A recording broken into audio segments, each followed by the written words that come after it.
I'm Greg Mack, and it's time for the May edition of Signal Boost from the APS Office of Government Affairs.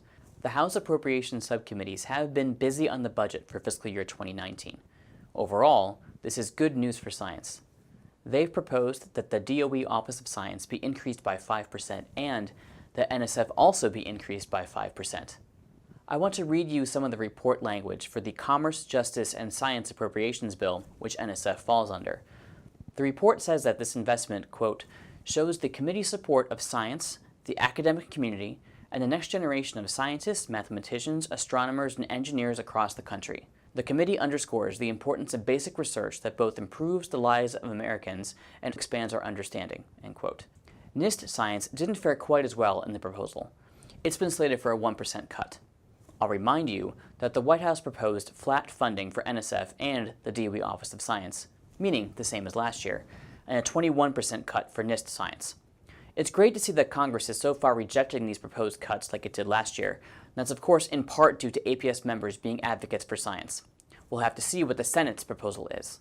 Speaking of advocacy, there's a lot that's been going on.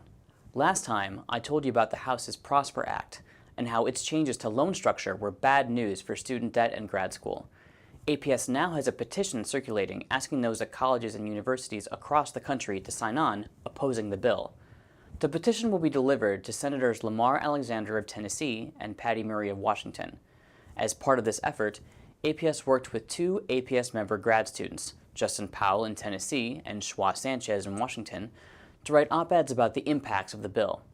We're collecting signatures until June 1st, so there's still time to add your name to the list. At the end of April, 3 grad students spent a couple of days on Capitol Hill talking about the ways in which their lives have been impacted by the APS BRIDGE program.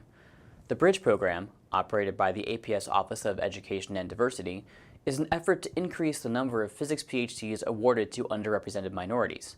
Brian Zamaripa-Roman of the University of Central Florida, Dylan Smith of the University of Michigan, and Michelle Lawley of Indiana University Bloomington spoke with congressional offices about the importance of the program and how it helped them successfully become physics graduate students. Very positive conversations were had with Representative Barbara Comstock of Virginia and Representative Joaquin Castro of Texas, along with several other congressional offices. Now, APS members are not done going to the Hill. On June 7th, chairs of physics departments will be participating in a Congressional Visits Day associated with APS's 2018 Physics Department Chairs Conference. These volunteers will address several issues: federal science funding, funding for science education programs, the Prosper Act, and the decline that APS has observed in international applicants to U.S. STEM PhD programs. The process is ongoing right now to prepare the volunteers to have effective conversations on these issues with Congress. I'll give you an update on this and more in the June Signal Boost.